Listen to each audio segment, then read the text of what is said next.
For today's vlog, para naman ito sa mga tatay na laging nagtatanong, okay, kung papaano nila makukuha yung custody sa kanilang illegitimate child, okay? Again, kailan ba natin masasabing illegitimate ang isang bata? Kapag ang bata po ay ipinanganak na hindi kasal ang kanyang mga magulang, siya po ay illegitimate child. Now, bilang isang ama, ano ba yung karapatan mo sa kustodiya? Pwede mo ba siyang hiramin? Or kung iniwan sa'yo ng ina ang bata and then babawiin later on, pwede mo bang hindi ibigay? At kung kinuha ng puwersahan yung bata, ano yung kasong pwede mong isampa para mabawi yung bata?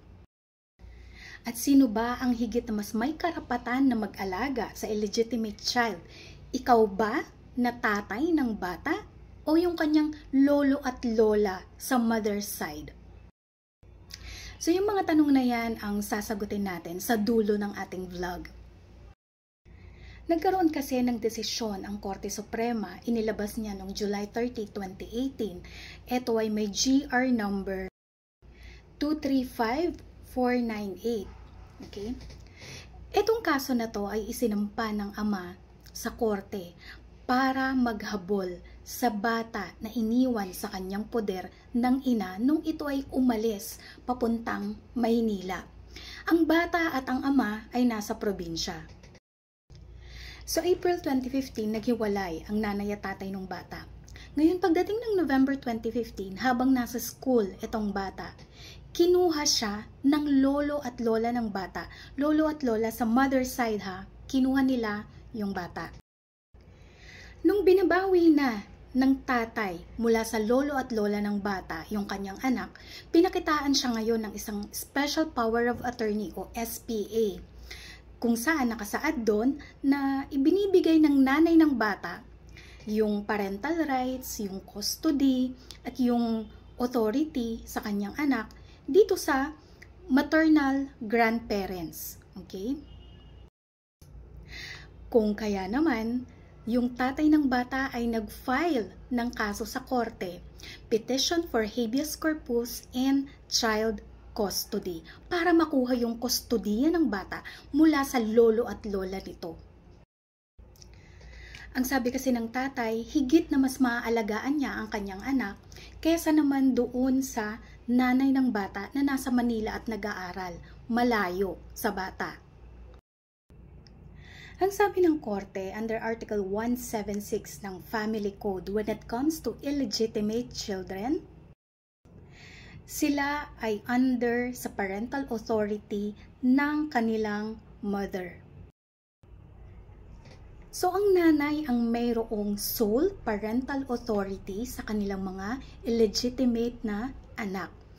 Kahit pa na-recognize ni tatay yung bata or gamit ng bata yung apelyido ng tatay, wala pong kinalaman yon. Sa nanay pa rin po ang sole parental authority, maliban na lamang kung mapapatunayan na si mother ay unfit para mag-alaga ng bata or mapunta sa kanya ang kustodiya ng kanyang illegitimate child. So kung kagaya ng case na to, na kung saan yung nanay ay nagpunta sa Manila at ang bata ay naiwan sa probinsya sa poder ng ama, masasabi ba natin na unfit si mother kasi inabandona niya yung bata or pinabayaan niya yung bata? According to jurisprudence, ang sabi ng korte o yung mga previously decided cases, yung mga naunang nadesisyonan ng kaso, etong mga sumusunod na to ay instances na masasabing compelling reasons para matanggal sa nanay yung custody ng illegitimate child. Ano-ano nga ba ito? Ito yung neglect o kapabayaan, abandonment, pag-abandona, unemployment, kawalan ng trabaho, immorality, palagi ang paglalasing, drug addiction, pagmamaltrato sa bata, insanity or kabaliwan, at pagkakaroon ng nakakahawang sakit. So in this case na nung naghiwalay yung tatay at nanay ng bata, si nanay pumunta na ng Manila, iniwan sa probinsya yung bata sa poder ng kanyang ama. Masasabi mo ba na pinabayaan niya yung bata, mayroong neglect, o kaya inabandona niya yung bata, mayroong abandonment? And grounds yun para matanggal sa kanya yung kustodiya ng bata. Ang sabi ng korte, kailangang magkaroon muna ng trial or hearing sa korte para ma-establish o mapatunayan yung mga circumstances na nagsasabing may kapabayaan o may pagpapabaya ang nanay, o kaya yung circumstances na nagsasabing inabandona ng nanay yung kanyang anak. Kailangan munang patunayan ito sa korte. Kapag sinabi nating trial, kailangan magpresenta ng mga ebidensya patungkol dito. So anong pwedeng maging basihan para mapunta sa ama yung kustodiya ng bata, or kung may chance nga ba na mapunta talaga sa ama yung kustodiya ng kanyang illegitimate child? Gayong nakalagay sa Article 176 ng Family Code na ang mother ng illegitimate child ang may sole parental authority sa kanyang anak. Article 213 ng Family Code, nakalagay din doon na kapag ang bata ay under 7 years of age, hindi siya pwedeng mahiwalay sa kanyang nanay. And sa Article 214 ng Family Code, nakalagay naman doon na kung hindi available ang nanay ng bata, ang substitute parental authority ay mapupunta sa grandparents. And Article 216 ng Family Code, bukod sa grandparents, kung hindi available ang grandparents or kung wala na sa maternal side, si older brother or sister over 21 years of age unless unfit or disqualified. Now, under Article 216 ng Family Code, kung wala na si surviving grandparents, kung wala na si brother or sister ng nanay ng bata, sino ang next in line para mapunta sa kanya yung kustodiya ng bata?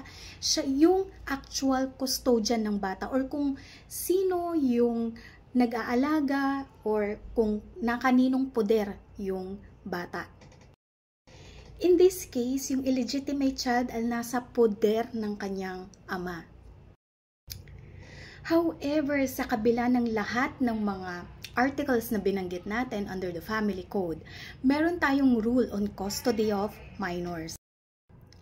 Sa custody cases, ang binibigyan ng paramount consideration ng korte sa pagdedesisyon ay ang best interest of the minor, kung ano yung makakabuti sa kanya, sa kanyang welfare.